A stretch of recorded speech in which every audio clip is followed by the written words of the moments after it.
Pian jatkosodan käynnistymisen jälkeen tapahtui ensimmäinen siviileihin kohdistunut partisaani-isku. Ja viimeinen isku tapahtui itse asiassa hetki aseellevon jälkeen kesällä 1944. Tässä videossa vastaan kysymykseen siitä, että minkä ihmeen takia venäläiset partisaanit murhasivat, ryöstivät ja raiskasivat suomalaisia siviilejä Itä-Suomessa ja Lapissa vuosina 1941–1944. Minkä ihmeen takia tällaista sotilaallista terroria oikein harjoitettiin? Ensimmäisenä on syytä kuitenkin todeta tietyllä tavalla tällainen vastuunvapauslauseke. Tämä seuraava lista ei ole millään tosin täydellinen, kenties siitä on jäänyt jotain merkittävää poiskin, eikä se ole missään erityisessä tärkeysjärjestyksessä. Todellisuudessa partisaani-iskuja selittäviä syitä oli tasan niin monta erilaista kokonaisuutta, kun näitä iskujakin tapahtui, eivätkä kaikki syyt vaikuttaneet kaikkialla. Toisaalta huomionarvoissa on myöskin se, että partisaanisodankäynnin luonne myöskin muuttui 1941–1944. Alkuvaiheessahan kyse oli nimenomaan siitä, että Suomi ja saksalaiset hyökkäsivät, jolloin partisaanitoiminta liittyy tämän osalta vastarintasotaan, suomalaisten viivyttämiseen ja pysäyttämiseen toimintaa selustassa. Hyökkäysvaihetta seurasi puolestaan asemasotavaihe, jolloin partisaanin toiminnan luonne oli taas aivan toisenlainen. Ja kun sitten sodan suunta alkoi kääntymään 1943 alkaen, niin partisaanitoiminta kytkeytyy toisaalta sotilaallisessa mielessä tulevan suurhyökkäyksen valmisteluun. Ja kun suurhyökkäys kesällä 1944 sitten käynnistyi, niin pohjoisempana partisaanitoimintakin muuttui sellaiseen offensiivisen toiminnan tukemiseen, valmisteluun ja tiedustelutoimintaan. Eli partisaani-iskuja silloin, kun ne kohdistuivat siviileihin, selittivät eri tilanteissa erilaiset tekijät ja myös koko partisaanisodankäynnin ja partisaaniterrorin luonne muuttui sodan kuluessa. Mutta lähdetäänpä siis liikenteeseen. Valitettava, mutta ei niin yllättävä tosiasia partisaani-iskujen osalta on se, että ne olivat huomattavalta osin aivan tarkoituksellisia, määrättyjä ja sodan kuluessa toiminta raistui ja muuttui systemaattisemmaksi. Kyse ei ollut siis mistään oheisvahingoista, mitä taisteluiden ohessa tapahtui, tai ikään kuin valitettavista tragedioista, joita voidaan perustella ja puolustella sotilaallisen välttämättömyyden kautta, vaan itse asiassa usein partisaani-iskuissa oli tarkoituskin tehdä tällaista toimintaa. 1944 alkaen iskuja tehtiin osalta aivan systemaattisesti, jotta asutuksen tilanne muuttuisi kestämättömäksi itäisen Suomen alueella. Ja toisaalta sitten, kun osa partisaani-iskuista oli taas partisaanien näkökulmasta välttämättömien tarvikkeiden hankintaa, niin tämä toiminta oli ohjeistettu, että näin pitikin toimia ja hankkia sitä saalista, jolla pystyttiin ruokaa hankkimaan joukoille. Eli osaltaan partisaani-iskujen raakuutta selittää se, että ne olivat aivan määrättyjä operaatioita. Ja luen teille seuraavaksi pätkän yleisohjeesta neuvostopartisaaneille. Viholliselle on luotava sietämättömät olot. On häirittävä viestiyhteyksiä, kuljetuksia sekä kaikkea toimintaa. Taistelussa saksalaista fasistia vastaan ei ole mitään sijaa passiiviselle toiminnalle. Vihollinen on aina etsittävä ja tuhottava. Sille ei saa antaa yön eikä päivän rauhaa. Vihollisia on tapettava kaikkialla, missä niitä tavataan. On tapettava millä vain, kirveellä, viikatteella, rautakangella, talikolla tai puukolla. On hyökättävä lentokentille, poltettava lentokoneet ja tapettava lentäjät. Vihollisen tuhoamiseksi ei saa kaihtaa keinoja. Kuristakaa, lyökää, polttakaa ja myrkyttäkää fasistin konnat. Tämä määräys tai yleisohje kuulostaa sille, että tässä puhutaan sotilaallisista kohteista ja niin edelleen, mutta todellisuudessa sitten käytännössä suhtauduttiin myöskin vihollisalueiden siviiliväestöön tällä tavalla, mitä useammassa tilanteessa, eikä eroa sinänsä tehty. Samalla kun raakuuksia yllytettiin, ne hyväksyttiin ja sellaista jopa kannustettiin ja sellaista palkittiin, niin se myöskin lietsoi sellaista tunnelmaa, jossa myöskin siviileihin kohdistuvat raakalaisuudet olivat niin sekä todennäköisempiä että jopa usein toivottuja. Toisaalta huomionarvoissa on se, että Suomessahan tehtiin 45 kappaletta tiedettyjä siviileihin kohdistuneita partisaani-iskuja, ja sen lisäksi jonkin verran ihmisiä katosi tilanteissa, joihin saattaa liittyä partisaanitoimintaa. Tämä oli kuitenkin pieni osa siitä, että minkälaista sotilaallista toimintaa Itä-Suomen alueella ja Lapissa neuvostoliittolaiset joukot harjoittivat. Me tiedämme venäläisistä lähteistä sen, että heinä-syyskuussa 1941 Suomeen lähetettiin 73 tällaista sabotaasiryhmää. Ja kun katsotaan sitten montako tällaista siviileihin kohdistunutta iskua sitten 1941 vuoden aikana kesällä ja syksyllä tapahtui, niin puhumme muutamista iskuista. Eli pääosa näistä Neuvostoliiton partisaanijoukkojen operaatioista oli sellaisia, että niihin ei liittynyt lainkaan siviileihin kohdistunutta terroria, ja toisaalta kun sitten ruvetaan näitä operaatioita katsomaan, niin huomaamme sen, että jotkut joukko-osastot itse asiassa olivat nimenomaan sellaisia, että niiden toiminta se kuuluu suorastaan olennaisena osana. Ja sama heijastuu sitten myöskin suomalaisiin lähteisiin ja sotapäiväkirjoihin, kun katsotaan sitten tätä neuvostoliittolaisten partisaanien ja desanttien toimintaa, niin pääosa tällaista toiminnasta oli kiistatta sotilaallista toimintaa. Mutta huomioarvoisa tässäkin taas se on, että tässä näkyy itsessä hyvin myös tämä jatkosodan aikana tapahtunut sodankäynnin luonne, eli kun 1941 partisaanitoiminnassa kyse oli nimenomaan poikkeuksellisista tilanteista, joissa siviilejä vastaan iskettiin, niin homma alkoi sitten kääntymään 1943 toiseen suuntaan, ja 1944 kesällä neuvostoliittolaiset sitten harjoittivat jo systemaattista sotilaallista terroria Itä-Suomen alueella ja Lapissa. Eräs liikkeelle paneva voima oli sitten sellainen, jonka olen tässä nimennyt neuvostoliittolaiseksi tulosvastuuksi. Stalinin ajan Neuvostoliitossahan piti tavoitteet saavuttaa, ja jos tavoitteita ei saavutettu, niin syyllinen kyllä sitten etsittiin, oli siihen todellisuudessa aihetta tai ei. Tämä tällainen pelolla hallitseminen ja se, että oli pakko onnistua, johti siihen, että mikä esimerkiksi neuvostotaloudessa aiheutti ongelmia, että kun tuotantotavoitteet olivat mahdottomia ja sitten vastuuhenkilöt olivat kirjaimellisesti hengestään vastuussa samalla, ja jos ei puoluetta pystytty miellyttämään, niin parhaassa tapauksessa ura oli siinä, mutta hyvin usein rangaistukset olivat paljon ankarampia, niin tämä tällainen neuvostoliittolainen tulosvastuu johti sitten kaikkialla systemaattiseen valehteluun. Ja tämä ulottui myöskin partisaanitoimintaan, jonka myötä sitten vääristeltiin sitä, mitä tehtiin. Tästä sellainen äärimmäinen esimerkki oli tämä Seitajärven isku, joka tapahtuessaan oli siihen mennessä tuhoisin partisaani-isku 1944 kesällä, niin Lapissa tapahtunut joukkomurha, niin se oli tällaisen neuvostoliittolaisen tulosvastuun ja vääristelyn malliesimerkki alusta alkaen. Sinne lähetettiin partisaani-joukko tekemään isku. Virallisesti operaatiossa oli kyse Seitajärven varuskunnan tuhoamisesta, ja kun sitten sinne iskettiin, niin virallisissa sotapäiväkirjoissa sitten kerrottiin, kuinka oltiin varuskunta tuhottu, ja 3-numeroinen määrä suomalaissotilaita oltiin saatu hengiltä. Todellisuudessa mitään 3-numeroista määrää suomalaissotilaita ei oltu saatu hengiltä, eikä siellä mitään varuskuntaa ollut, vaan kyseessä oli puolustuskyvytön kylä, jossa joukkomurhattiin siviilejä ja ryöstettiin sitten tarvikkeita partisaaneille.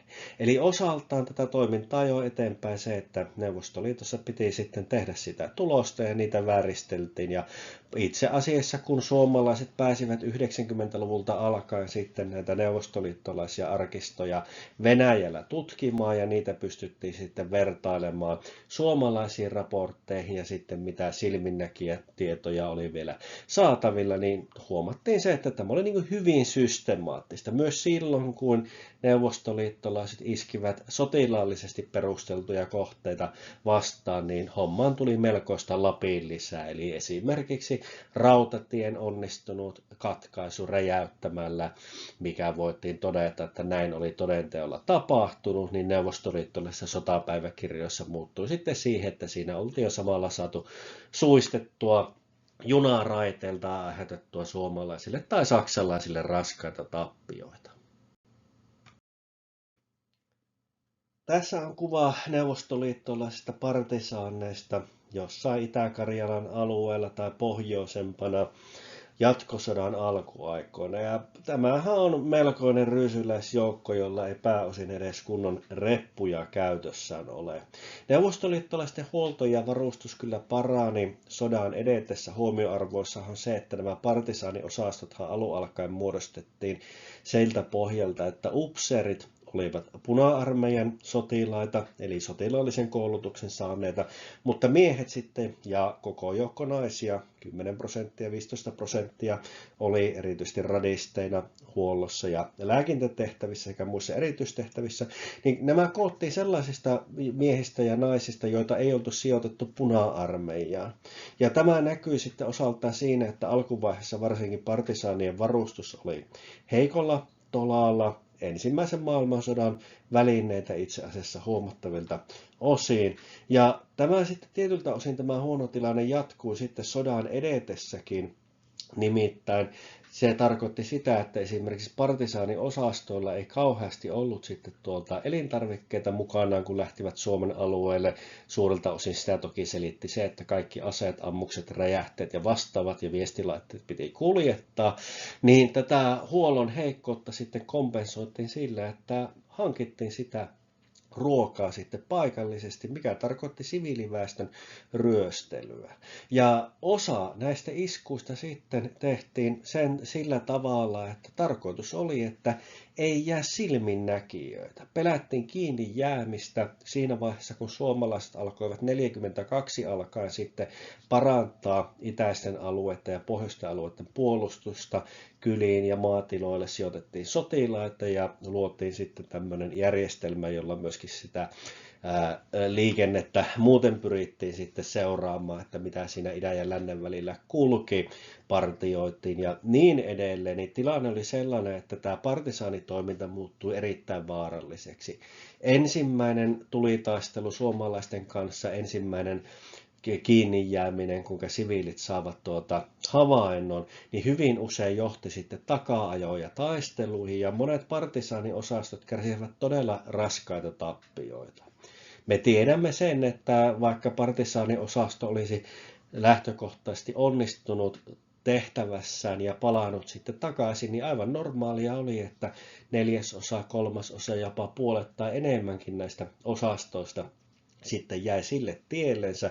Varsinkin sellaiset suuremmat taisteluosastot olivat verrattain helppoja saada sitten kiinni.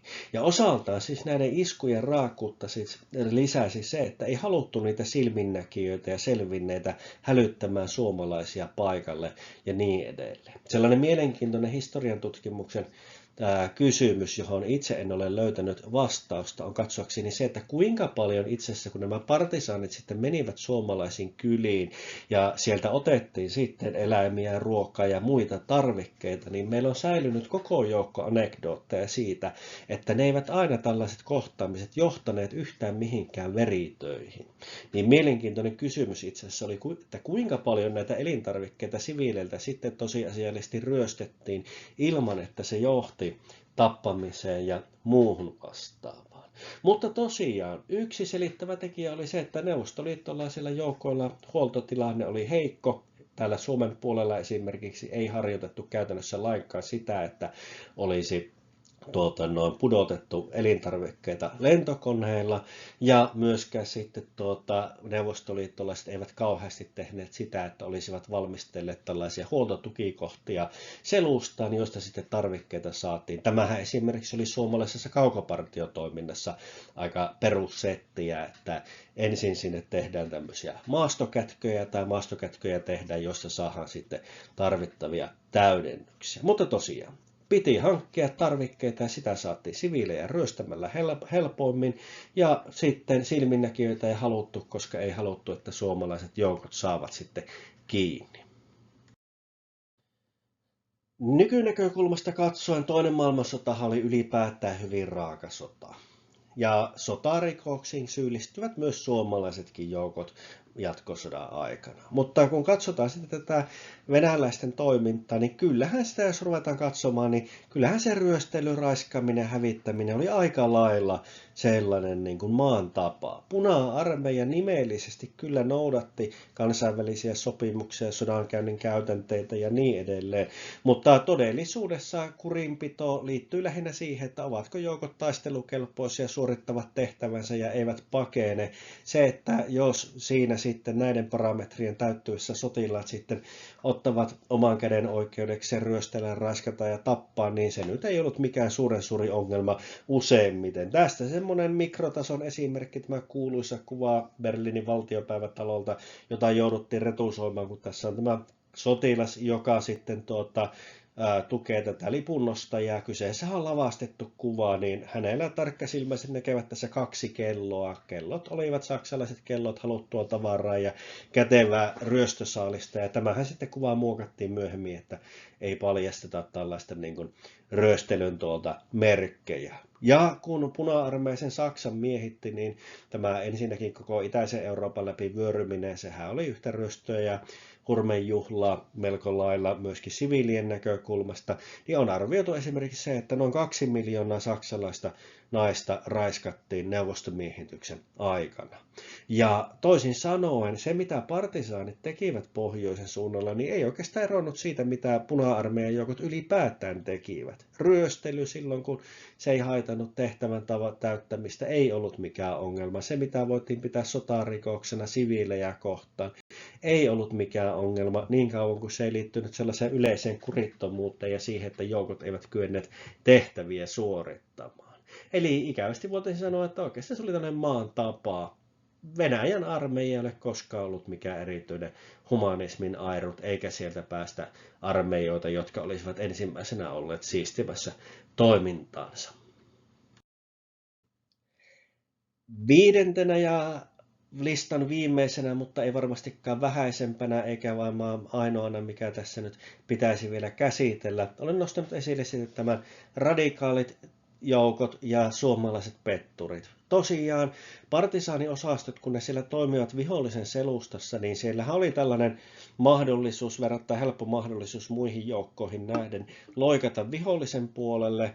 Ja kun nämä olivat tiedustelutoiminnassa kiinni, niin partisaaneilla keskimäärin oli enemmän sellaista tietoa, mikä olisi ollut viholliselle hyödyllistä. Niinpä oli tärkeää, että sinne valittiin tällaisia lojaliteetiltaan tiedettyjä miehiä ja naisia, jotka olivat uskollisia puolueelle ja Neuvostoliitolle.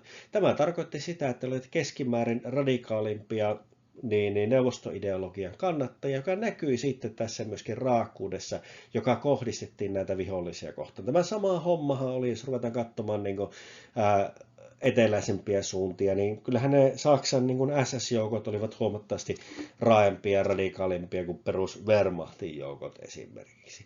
Eli nämä olivat, kun se oli valikoitu joukko, niin se oli enemmän syvemmälle indoktrinoitu tähän ideologiaan, joka näkyy sitten siinä vihana vastustajakohta.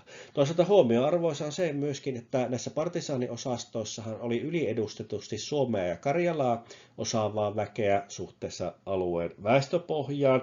Käytännön syyt, kielitaito ja maaston tuntemukset ja muut vastaavat perussyynä taustalla, mutta siellä oli myöskin näitä suomalaistaustaisia pettureita, jotka olivat lähteneet sitten Suomesta Neuvostoliiton palvelukseen, joilla usein oli tämmöistä niin kuin ikään kuin ylimääräistä vihaa ja jopa kostomentaliteettia ja niin edelleen. Vaikka kuvassa näkyvä Toivo Antikainen ei itse osallistunutkaan partisaanisodan käyntiin, niin hän oli hyvä esimerkki tällaisesta Neuvostoliiton puolelle siirtyneestä tapauksesta.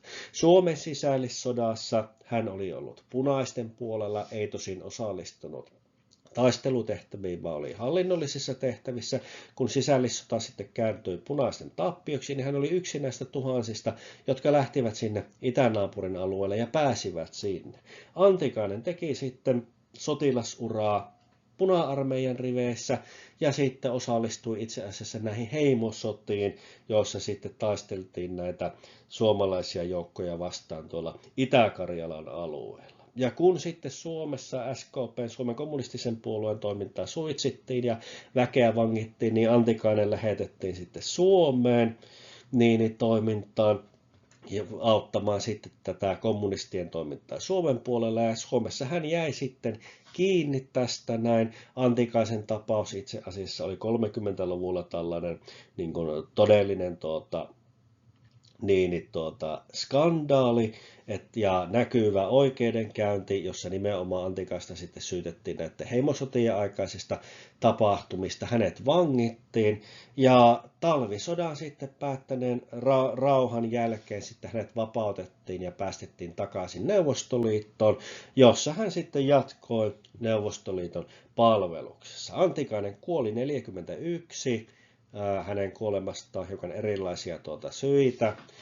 Tämänkin päivän näkökulmasta mielenkiintoinen yksi selitys on se, että hän olisi pudonnut ikkunasta tai hypännyt ikkunasta.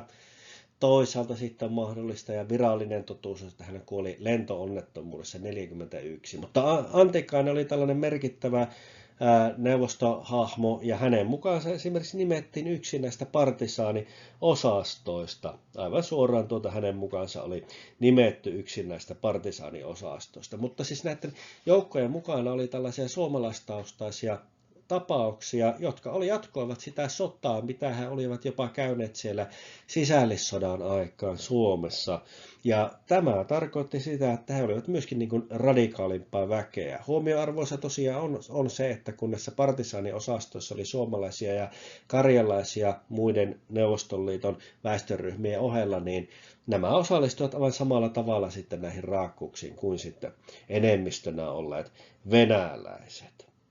Eli osaltaan tätä partisaanisodan raakkuutta ruokki se, että nämä olivat lähtökohtaisesti ideologisesti jyrkempiä, ideologisesti radikaalimpia, ja sitten siellä oli tätä porukkaa, jotka olivat ikään kuin kostamassa tai käymässä sitä Suomen sisällissotaa uudessa vaiheessa ja niin edelleen. Tässä tämä sitten oli, lista ei varmastikaan tyhjentävä ole, muutakin sinne voisi laittaa, mutta näiden 5 pääosa-alueen kautta sitten uskoakseni on selitetty se, että miksi partisaanitoimintaan liittyy sellaisia raakuuksia kuin siihen liittyi. Ja tässä lopuksi sitten 4 videota vielä, jotka liittyvät toisen maailmansodan jälkimaininkeihin.